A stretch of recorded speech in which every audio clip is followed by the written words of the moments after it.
No vídeo anterior de Tolkien, presenciamos Kakugo Kusakabe ordenar o avanço contra o clã da Shinkage. O estilo e o Genshinkage havia sido atacado, o dojo antigo foi destruído, uma profanação sem perdão, logo a família Miyazawa deveria ser alvo dos 4 reis celestiais da morte. Enquanto isso, Otton preparava Kibo para lidar com o punho fantasma do estilo e o Genshinkage. Sua proposta, galera, era simples, atacar sério com uma lança e Kibo deveria sobreviver. O vídeo de hoje começa com a continuidade desse treinamento, onde Otton dizia: se você continuar olhando para a lança, será tarde demais. Não pense, apenas use seus instintos para reagir.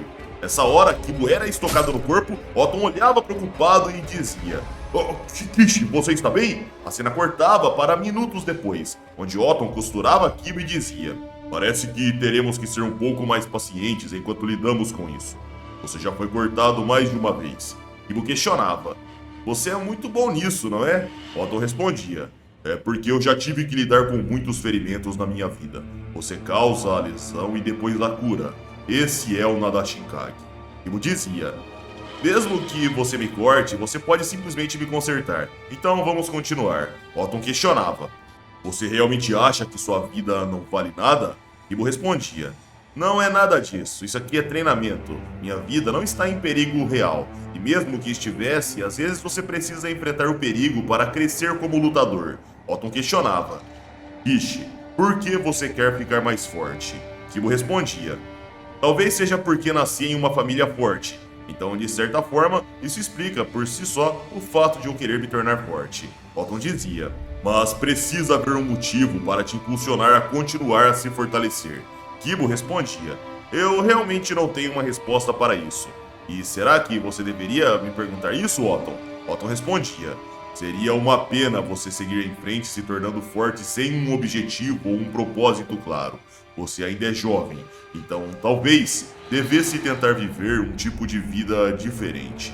Kibo questionava: que tipo de vida? Nunca pensei muito nisso. A única coisa que sei é que preciso me tornar mais forte.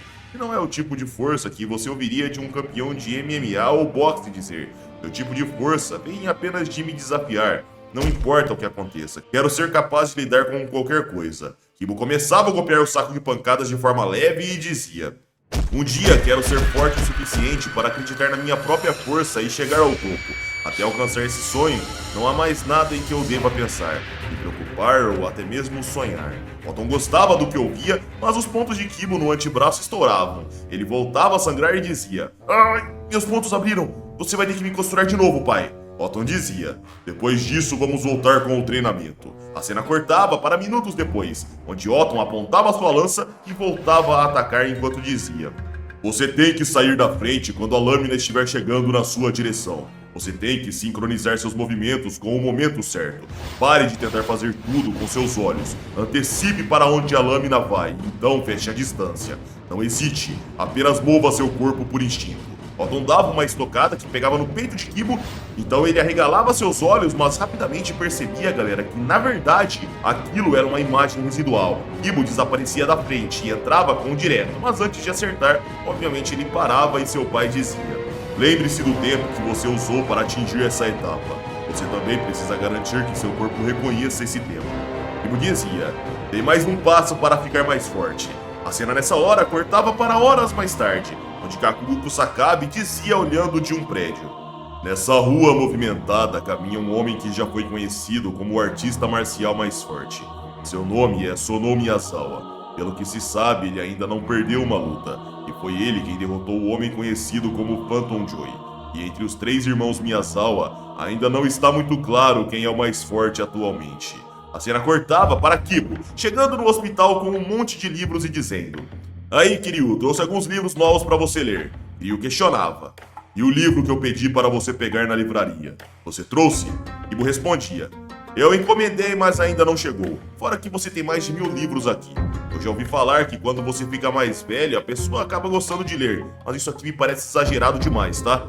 Kiryu questionava: você notou alguma movimentação dos reis celestiais? Kibo respondia: ainda não.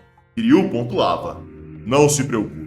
Assim que eles fizerem alguma coisa, você saberá com toda certeza. Eu absorvi aquelas palavras e íamos para Sonou Miyazawa, que dizia em frente de um prédio em construção: "Parece que você tem assuntos pendentes comigo." As sombras de Yokoyama respondia: "De fato temos. Viemos aqui para resolver assuntos que ficaram inacabados." Nos era mostrado Shinsou Yokoyama, Taikan Kimura e Busan Shimomura. Sonou se levantava e questionava: "Vocês são os reis celestiais, eu presumo." Yokoyama respondia: "Sim, somos nós." Sonou questionava: "Vocês vão atacar um de cada vez ou ao mesmo tempo? Já decidiram a ordem da luta antes de chegarem até aqui?" Yokoyama respondia: "Ah, não precisa ter medo. Não será uma luta em grupo. Aquele com quem você vai lutar é a doninha do estilo Genshinkage, cujo nome é Kanzan Hishida." Kanzan vinha andando e pontuava: "Estamos a 100 metros de altura e temos cerca de 1 metro de espaço para nos movermos. Mais do que o suficiente." Sonou encarava seu oponente e Kanzan continuava: "No total teremos um espaço equivalente a cerca de 20 metros. Alerto que isso será mais do que apenas uma luta onde veremos quem é superior. Mais do que tudo, será um teste para ver quem tem o melhor equilíbrio." Quando estava a uns 3 ou 4 metros de distância, Kanzan Hishida saltava na direção de Sonou, que vinha andando. Ele chutava, Sonou ia para o lado desviando e entrava com um direto de direita. Kanzan Hishida deixava uma imagem residual, posicionava sua mão no chão e tentava passar uma rasteira. Porém, muito facilmente, Sonou desviava da rasteira, apenas erguendo sua perna esquerda e encarava bem friamente, como se não ligasse para aqueles poucos centímetros de andaime na qual eles estavam. O medo de cair de um prédio não habitava no coração de Sonou Miyazawa. Kanzan Hishida via aquilo e pontuava: "Você é o primeiro a desviar de um chute meu. Não só isso, também é o primeiro a contra-atacá-lo." E não via aquilo e comentava: "Parece que essa não vai ser fácil." Yokoyama dizia: "Não há garantia de que ele vai vencer essa luta. Nós estamos falando do Doninha. Então tenho certeza de que ele vai levar isso a sério daqui pra frente." Kanzan Hishida avançava e Sonou respondia lançando um chute baixo que chegava na altura do rosto. Kanzan descia ainda mais, pegava a perna de apoio ao fundo e dizia: "Ah, te peguei." Yokoyama comentava: "Ele acertou o tempo do chute e partiu para o ataque. Agora ele vai tentar uma queda, e a vitória dele é quase certa a partir daqui." Nos era mostrado Kanzan Hishida quedando, mas num piscar de olhos, galera, Sonou simplesmente impulsionava o corpo para trás. Ele erguia a perna onde Kanzan Hishida segurava. O Doninha via a cidade abaixo e simplesmente era jogado para trás, mas facilmente ele dava uma cambalhota no ar e parava suavemente, se reposicionando no andaime de 20 centímetros. Em seguida ele dizia: "Você faz jus ao nome de mais forte. Quem diria que você conseguiria se esquivar do meu desarme desse jeito? Estamos a mais de 100 metros de altura." Yokoyama pontuava: "É quase como se não tivéssemos encontrado Sonou Miyazawa aqui por acaso, mas sim como se ele tivesse nos guiado até aqui. Mas mesmo assim, não é como se ele tivesse olhos que enxergam tudo no escuro. Então este local não é uma vantagem completa para o Falcão." E não discordava dizendo: "Mas esta partida tem certas vantagens que só o Doninha pode aproveitar." Yokoyama concordava: "Não posso negar isso, mas por algum motivo, o Doninha ainda não usou sua verdadeira força contra Sonou." "Ei, Doninha, até quando você pretende ficar brincando?" Kanzan Hishida, o Doninha, nessa hora abria um sorriso e Sonou aguardava já em alerta. Em seguida, Kanzan exclamava enquanto desaparecia da vista: "Estilo Genshinkage, técnica secreta, Moroken Kirakatsumi, punho do desaparecimento do crepúsculo da névoa nebulosa." Sonou arregalava seus olhos e pensava: seu corpo ficou transparente.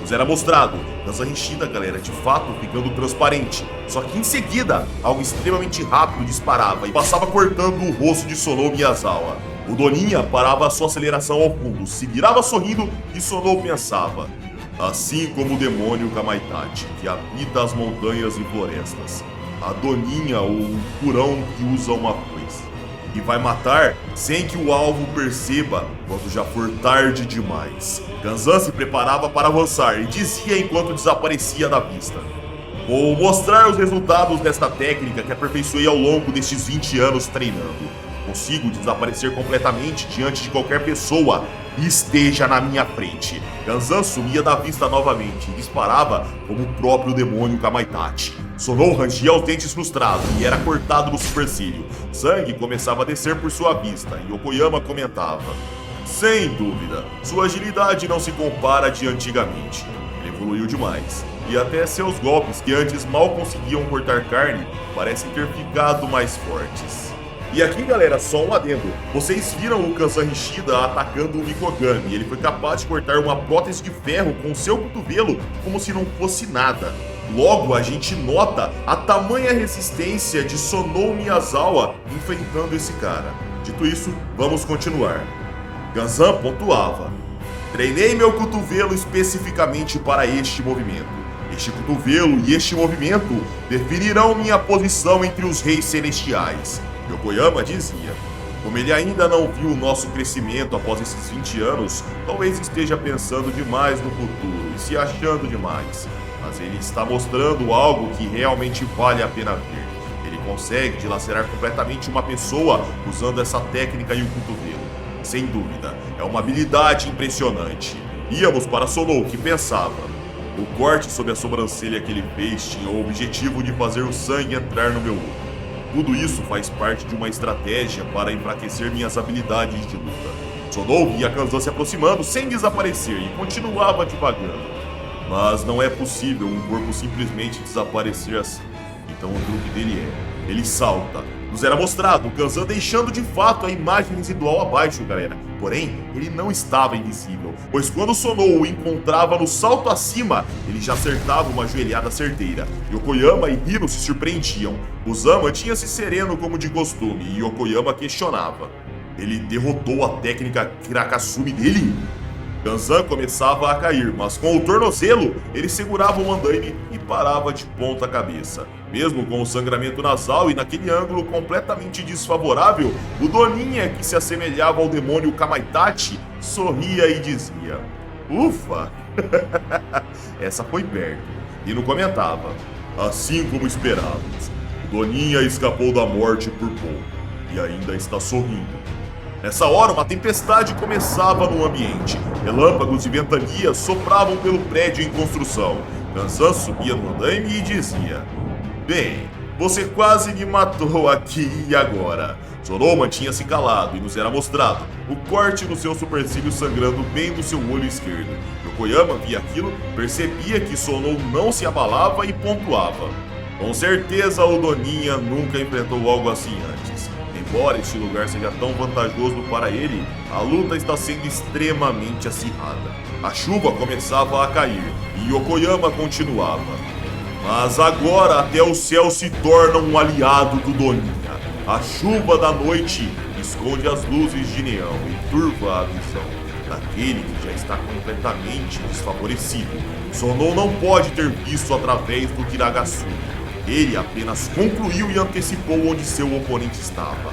Mas o Doninha mudará a marcha e atacará na sua velocidade máxima a partir de agora. A cena cortava para um mercado, onde Kibo fazia compras e questionava: ô pai, vamos fazer ensopado de novo hoje?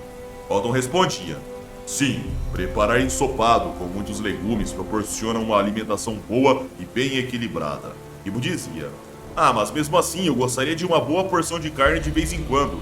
Ô pai, por que você é chamado de tigre se é um herbívoro? Ah, aliás, o Sonou não vai ir pra casa hoje? Otton dizia: ah, entendi por que você mencionou a carne.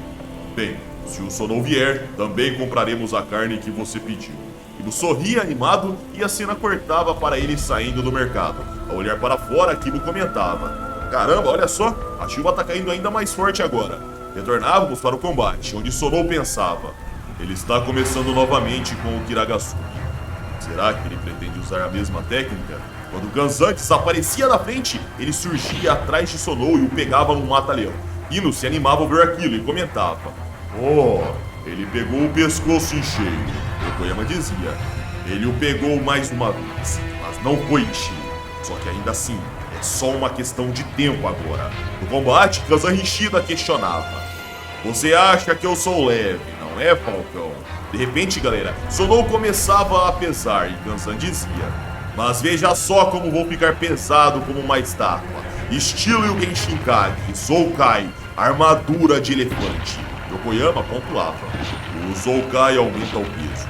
O Doninha pesa apenas 70 quilos. A Sonou agora sente mais de 150 quilos o pressionando. Como ele está numa posição tão apertada que mal consegue se mexer, não há como nem mesmo Sonou se livrar dessa situação. Nessa hora, Sonou olhava para a cidade abaixo e simplesmente, galera, decidia pular do prédio. Kazan Hishida gelava, Yokoyama e Hino também. Kusama tinha se calado como de costume, mas a queda livre começava. Enquanto caía, Kazan Hishida conseguia ir para o lado e segurava um andaime. Ele parava a queda livre, olhava para baixo e via Sonou eventualmente se espatifando no chão. Ou melhor, supostamente se espatifando. Kazan Hishida se erguia e dizia... Quando ele percebeu que não conseguiria sair, simplesmente decidiu me levar com ele na queda. Lá em cima, os 3 reis celestiais observavam e Yokoyama comentava: Bem, parece que podemos declarar este jogo um empate. Apenas alguns canos de ferro estão no chão. Sonou já escapou. Enquanto isso, galera, Kibo e Oton aguardavam Sonou para o jantar combinado, sem saber, é claro, de que estava acontecendo tal embate. Lá, Kibo dizia: Hoje vamos nos dar ao luxo de comer bem, compramos a melhor carne. Mal posso esperar para começar. Ô pai, se o Sonou não aparecer logo, não podemos simplesmente começar a comer sem ele? Oton respondia: Não, compramos isso especialmente para ele, então vamos esperar. Kibo questionava: Mas você não ouviu seu estômago roncando agora não? Oton respondia sem graça: Talvez de fato tenha roncado, mas tenha paciência. Só que nessa hora, galera, a porta pesada do dojo era aberta. Era Sonou Miyazawa, que entrava ferido. Ofegante, ele dizia: Desculpe o atraso. Sonou caía de joelhos. Pai e filho se aproximavam preocupados e Oton questionava: Sonou, o que aconteceu com você? Kishi, rápido, precisamos cuidar dos ferimentos dele. A cena cortava para minutos mais tarde, onde Kibo questionava: Como é? Você disse caça ao Nadashinkage? Quer dizer que os reis celestiais da morte realmente decidiram vir atrás de nós? Sonou alertava: Kishi, Seiko, tomem muito cuidado. Vocês provavelmente serão os próximos alvos deles. Kibo e Sonou absorviam aquelas palavras e Sonou continuava: Como treinei diretamente com o próprio punho sagrado do Yugen Shinkage, o fundador Joichiro Kusakabe, pensei que conseguiria lidar com praticamente qualquer coisa que a escola e os alunos me reservassem. Mas os reis celestiais da morte estão em um nível completamente diferente quando se trata de velocidade, precisão e rigidez, mesmo se comparados ao próprio Joichiro. Eu não conseguia acompanhar seus movimentos com os olhos. Aquele cara se mexeu enquanto sua imagem residual mal tinha desaparecido. E antes que eu percebesse, ele apareceu nas minhas costas e me estrangulou. Oton pensava: Meu irmão Sonou é forte o suficiente para lidar com o Phantom Joy com facilidade. Pensar que ele teve uma batalha tão difícil agora é... Antes de completar seu pensamento, Oton percebia algo ao lado. Ele via Kibo apertando sua perna, tremendo, rangendo os dentes, só que em seguida abrindo um sorriso e dizendo extremamente animado: Ah, que incrível! Os 4 reis celestiais da morte, que emocionante!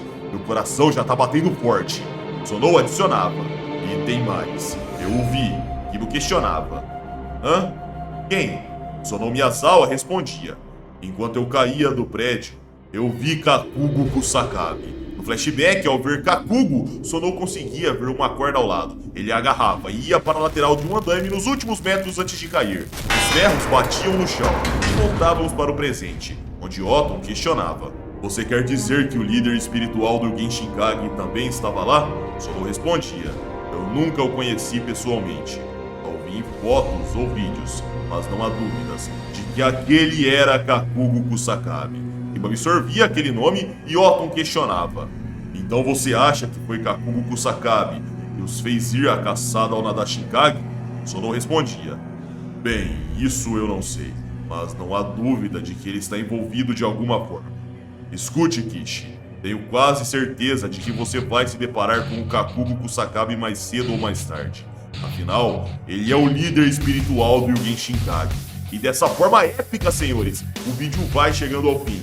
Vale ressaltar que o apelido do Kazan Hishida, o Doninha, nesse momento da obra se torna o meu favorito entre os 4 reis celestiais. O Doninha, na minha opinião, é o mais zoadinho de todos os outros nomes. Shinsou Yokoyama é apelidado de Vendaval da Morte, Taikan Kimura apelidado de Hino, o Rinoceronte, Uzan Shimomura, o Dragão, E ver alguém chamado Doninha é meio sem graça, mas quando descobrimos que Doninha é em homenagem ao próprio Kamaitachi, que habitava as montanhas e florestas e com uma foice matava sem que ninguém percebesse, tudo se torna muito bacana. Kamaitachi é tão rápido que não pode ser visto, é supostamente invisível, e toda essa mitologia foi inserida no personagem de Kazan Hishida de uma forma muito interessante. Enfim, pessoal, esse foi o vídeo. Se vocês curtiram, vocês já sabem, like para ajudar o canal, se inscrevam se não forem inscritos, e caso queiram vídeos exclusivos que não podemos mostrar publicamente, cogite virar membro do canal. Desse jeito você tem acesso a material exclusivo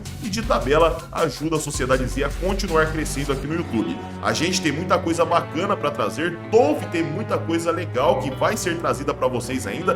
Muita gente acha que a obra termina nessa parte aqui de Dolph, mas não, tem muito mais coisa. E eu garanto, até para você que sabe da continuação, não deve saber do que tem ainda no Japão. Mas deixem comigo, eu vou trazer tudo para vocês. Pessoal, é isso. Se quiserem me seguir, meu Instagram tá aqui na tela. Dia 7 de março eu vou enfrentar um dos atletas mais fortes do Brasil na luta de braço, alguém extremamente sinistro chamado Isaac Conserva. Então deem um pulo lá no meu Instagram, caso queiram conferir, GetterZ, vou estar postando tudo lá. E é isso aí, galera. Eu tô indo nessa, um abraço, fiquem com Deus e tamo junto.